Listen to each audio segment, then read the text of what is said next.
مسا على احلى اشباح في الكابوس. النهارده انا موجود معاكم عشان 3 حاجات. اول حاجه عشان اشكركم على وقوفكم جنبي وعلى الشير الكتير وعلى الكومنتات الفظيعه اللي بتكتبوها لي، بجد ده اللي شجعني ان انا اكمل في مشواري وان انا اوصل ل 100,000 واحد معايا جوه الكابوس دوت. انا كنت حابب اشارككم فرحتي فصورت الفيديو دوت علشان تشوفوني في لحظه الوصول لل 100,000. دي اول حاجه. الحاجه الثانيه علشان ارد على اسئلتكم، والحاجه الثالثه عشان اقول لكم انا ازاي قدرت اوصل ل 100,000 مشترك خلال 6 شهور بس. طيب اولا للي ما يعرفنيش، انا سليمان من قناه كوابيس سليمان. قناتي بتقدم محتوى لكل حاجه خارقه للطبيعه، اي حاجه فوق استيعاب العقل البشري وصولا للجانب المظلم من التكنولوجيا، واللي بتبين طبيعه الجانب المظلم من الانسان البشري. يعني كل واحد فينا عنده دارك سايد كده محدش يعرفه، ده بقى هتعرفه معايا. كل ده بنخشه سوا في مغامره بتعيشها معايا وبتحسها، وبيكون دوت اسوأ كابوس ممكن تشوفه. القناه ديت مش قناه عاديه، القناه ديت مخصوصه للناس مجانين المغامره اللي عندهم فضول يعرفوا اكتر. وطبعا مش محتاج اقول لكم ان كل الكوابيس والحاجات اللي في قناتي دي كلها من خيالي ومن تأليفي، بس هي في نفس الوقت في منها محاكاة للواقع بنسبة كبيرة جدا، ممكن تصل ل 70 او 80%. انا عارف ان في ناس كتير بتتضايق ان انا بقول على القصص ديت ان هي خيالية، وبيقولوا لي ما كنتش تقول، المفروض تسيبها كده وخلاص. بس معلش انا بضطر اقول علشان في ناس بتعتبر ان انا كده بكذب. طب انا هشرح دلوقتي اهم جزئيتين ويمكن الاتنين متصلين ببعض قوي. ليه انت بتتأخر في تنزيل الفيديوهات جامد، وازاي وصلت ل 100,000 مشترك في 6 شهور، وطبعا ايه برضو البرامج اللي بتستخدمها علشان تقدر تعمل مونتاج وتعمل الحلقات بالشكل ده يعني. طيب انا خليني اجاوب لكم على الاسئله دي كلها في حوالي 9 أو 10 نقط. اولا انا بتاخر في تنزيل الفيديوهات لان انا بكتب كل القصص ديت لوحدي، ودي بتاخد مني مجهود كبير جدا عشان اقدر اخليها محاكاة للواقع بنسبة كبيرة، لدرجة ان في ناس بتصدق ان هي حقيقية وما بتبقاش مقتنعة ان دي قصة من خيالي، رغم ان انا بقول ان القصة دي من خيالي. ثانيا اني بربط الافكار والاحداث مع بعض، وخصوصا لو الحلقة ديت ليها اكتر من جزء، بجد بتاخد مني مجهود جامد. وخصوصا ان انا بحاول ابعد عن الحشو على قد ما اقدر. الحشو دوت اللي هي الاحداث اللي مش مهمة. يعني مثلا ممكن وانا بحكي القصة اقول لك ايه، فقمت وشربت مية وبعدين قعدت، وبعدين قمت عملت شاي وبعدين قعدت، وبعدين بقى فتحت التلفزيون. كل ده حشو ملوش اي لازمه، انا بشيل كل دوت. يعني القصه اللي انا بحكيها بتبقى كلها بالكامل احداث، من اول ثانيه لاخر ثانيه في الفيديو انت بتشغلها بتتفرج على احداث بالكامل. وتاليف القصه ديت بياخد حوالي 3 ايام، وده وقت قليل قوي ان انت تطلع قصه افكارها كلها مترابطه بالشكل دوت في 3 ايام. تاني نقطه التصوير. بجد الحضور قدام الكاميرا بيحتاج مجهود غير طبيعي، لان انا من خلال البادي لانجوج بتاعتي بحاول اخليك تخش جوه حاجه انت ما عشتهاش قبل كده، بخليك تحسها وكانك انت جوه المغامره ديت او ان انت جزء منها. بجد التصوير ده بياخد مجهود كبير جدا مني، بياخد مني حوالي من 4 ل 5 ساعات تصوير عشان في الاخر اطلع لك فيديو حوالي 25 دقيقه. ثالثا المونتاج. تخيل معايا كده ان النص ساعه تصوير بيطلع منها حوالي من 7 ل 10 دقايق ماكسيمم. يعني انا في احداث كتير بعد ما بكتبها وبصورها في المونتاج بشيلها لاني بحس ان هي ملهاش لازمه. انا بقعد اقطع كل الاجزاء اللي هي انا ببقى ساكت فيها، حتى لو حتت صغيره جدا برضو بقطعها. يعني انت لو ركزت هتلاقيني بتكلم وما بفصلش في الفيديو من اول ثانية لاخر ثانية، وكل دوت عشان لما انت تتفرج ما تحسش بالملل. يعني 20 او 25 دقيقة اللي انت بتتفرج عليها ديت بتبقى كلها احداث. القصة بجد بتبقى دسمة، يعني انت بتبقى مخلص الفيديو بتاعي حاسس ان في حاجات كتير حصلت فيه، وفي نفس الوقت بتحس انه خلص بسرعة مع انه 25 دقيقة. رابعا بقى الجرافيكس. الجرافيكس ده يا جماعه بقى يعني بجد مشكله كبيره، لان مهما وصفت لك انا بتعب قد ايه ان انا الاقي مقاطع من افلام علشان تقدر تليق على القصه اللي انا بحكيها ديت، وهي اصلا ملهاش علاقه بالقصه خالص. انت مش متخيل الموضوع ده متعب قد ايه. دي طبعا حاجه. الحاجه الثانيه شغل الجرافيكس نفسه اللي بيبقى موجود خلال القصه كلها. الموضوع دوت بجد متعب قوي وبياخد وقت كتير جدا مني. بالنسبه بقى للبرامج اللي انا بستخدمها، انا بستخدم برنامج افتر افكت دوت اللي بستخدمه في الفيديو في الجرافيكس وفي كل حاجه. الحاجات بتاعه الصور اللي هي بتبقى ليها علاقه بالصور بس دي بتبقى عن طريق الفوتوشوب. وموضوع الجرافيكس ده بقى كله بياخد مني يوم ونص. خامسا المزيكا. الميوزك اللي موجود في الباك جراوند دوت والافكتس بتاعت الساوند، وازاي تطلع من حته لحته بميوزك يبقى يشد ويبقى ملائم للموقف. طبعا ده برضو بياخد مجهود. سادسا ان انا ادمج بقى كل الحاجات دي مع بعض عشان اطلع فيديو جميل في الاخر بكواليتي عاليه يبقى 4K، عشان انت وانت بتتفرج تتفرج عليه وتبقى مبسوط.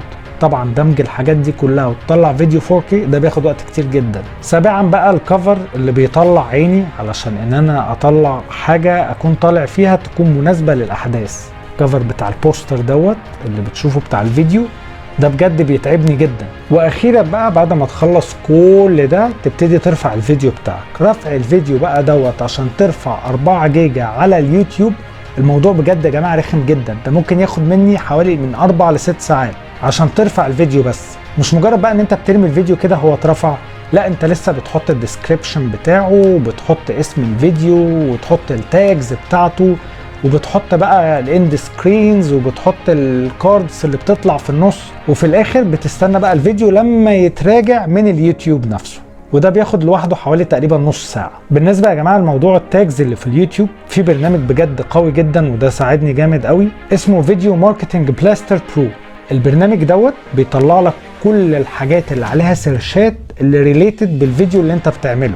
يعني انا مثلا بعمل فيديو عن الدارك ويب، فبروح داخل جوه كاتب دارك ويب، بيطلع لي كل التاجز اللي قريبة من الدارك ويب وبيحصل عليها سيرشات جامدة، فبيبقى نسبة ان انت تتشاف كبيرة جدا. بعد بقى لما الفيديو يترفع وخلاص بقعد بقى ارد على الكومنتات بتاعة الناس كلها على اليوتيوب وعلى الفيسبوك وعلى الواتساب، ولما ما بعرفش ارد عليكم ببقى ما بردش علشان خاطر انا ببقى شغال في الفيديو الجديد بكتب القصة وببقى محتاج ان انا اركز. وعايز اقول لكم انا اتأخرت في فيديو تنزيل الحفلة دوت مع ان انا عامله قبل الدارك ويب الجزء التاسع.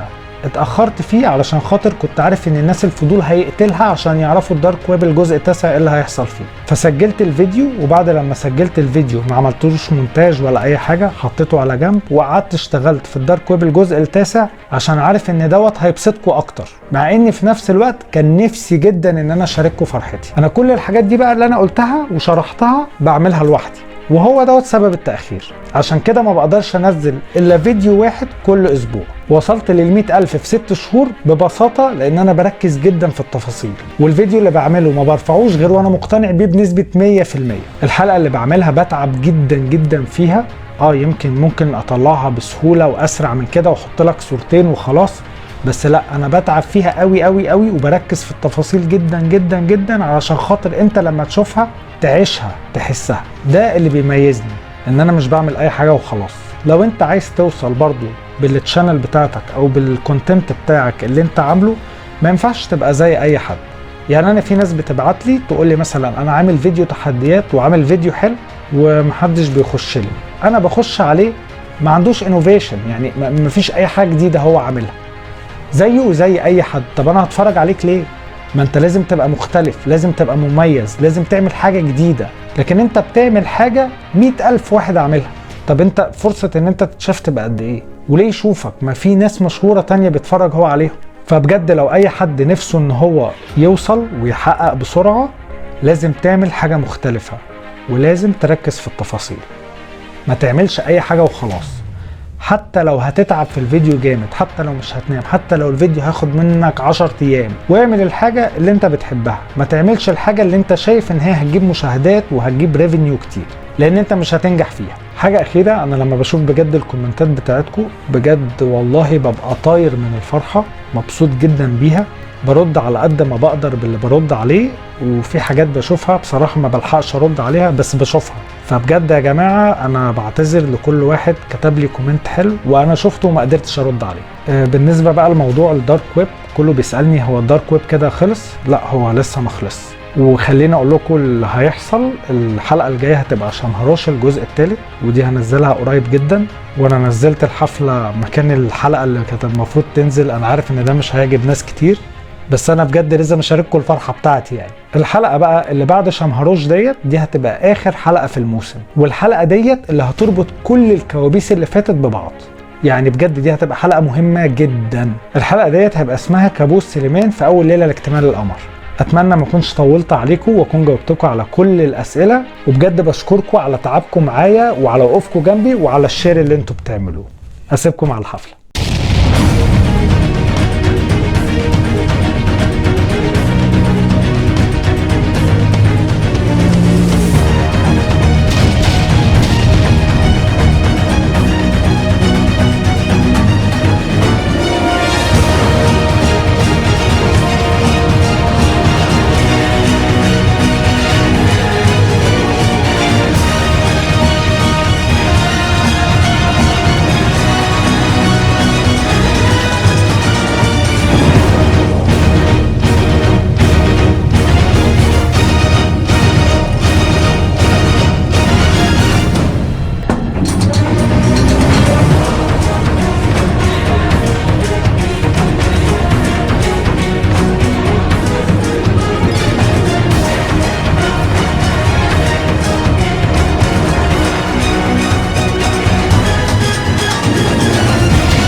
سليمان وصلنا كام؟ اه يا عم 790 خلاص هان فاضل 200 وحاجه. يا عم انا اسال وصلنا كام وانت ما بتتفرجش؟ لا بتفرج معاك اهو. انت بتعمل ايه؟ لا انا مفيش بشوف حد جاي العيال، انت ما كلمتهمش؟ بكلمهم بس ما بيردوش مش عارف. قال جزم. اكلمهم يا جدعان انتوا فين يا جدعان؟ وصلنا ايه يا عم؟ انت زمان انت جاي في ال 2 مليون تعال. لا جاي اهو. عامل ايه؟ ايه يا عم التاخير ده كله يا جدعان؟ ما بقاش مخلينها كده يعني ومظبط الدنيا مع الفانز عشان ده خلاص هانت اهو. انا بقى لي ساعه. يا مسهل 933. هو الاكل امتى؟ احنا كده اكل ايه يا عم؟ يا عم اكل ايه يا عم؟ بس نتصلى لغايه لما فلازم احنا قاعدين بقالنا كتير. يا اتأخرنا صح؟ يلا 937. ايه لو كام؟ الحمد لله على السلامة حبيبي. الحمد لله على السلامة انت قلت جاي في ال 3 مليون. هنت يا عم. مسهل. ها 39. 40 يا عم 40. 40 فاضل 60 واحد. ها 60 بيجوا كده. ما تيجوش احنا بقالنا كتير قاعدين. انا هعمل لك سبسكرايب. طب مش هعمل لك انا هروح اي مش طريق. عامل لي سبسكرايب؟ هعمل لك هيزيدوا دلوقتي قدامك يعني ثواني بس. 42 وانت لسه ما عملتش ابو 43. انتوا عالم زبالة والله العظيم. بص يا جدعان العداد ده شغال بجد بس انا حاسه بطيء شوية. انا ما بزيدش كده بزيد اسرع والله. يا جماعة لو حد سامعني بجد يا ريت تزودوني بس يا ريت يا انا مش جماعة. عامله لايف للاسف. احنا قاعدين هنا وخلاص يعني مش قادرين الصراحه. يا ابو سهل. ها 48 48 49 50 54 اهو في حبه بيخش اهو. وقفنا 56 يا سليمان. ايوه تعالى يا سليمان. بص ايه اللي اخبارك؟ بقينا كام؟ ايه البتاع الجامد ده؟ يا الشماريخ. عايز بص نفكر الدنيا تنفجر يا جدعان. يلا بينا. جبت البوم؟ ها 58 مش احنا اللي اه بالظبط كده 60 لا ده يضرب منين ده؟ بيتلف كده. يعني بص جرب الناحيه يضرب يا معلم فوق. ايوه الفوق من هنا هو لا من تحت اهو بتاعت الحمراء دي صح. 61 ها انا عايز افاجئكم ها بحاجه. 69 انا ما عملتش سبسكرايب لسه برضه. والله انا قلبي حاسس ان انا هضرب البتاع ده انا قلت انا لازم ابقى رقم 100. في دماغك ها؟ انا لازم ابقى رقم 100,000. اللعب ده يا جدعان خلي ايدك هنا في الموبايل. انا شايف انا شايف ايدك كده. ها بص كتير على احنا هنسحب الموبايلات بقى 12 واحد اهو. والله مش مستريح لكم وانا مديكوا ظهري. انتوا تابع لاين يا تابع لاين؟ لا عارفين بقى في لاين؟ لا يا عم احنا ما نحبوش.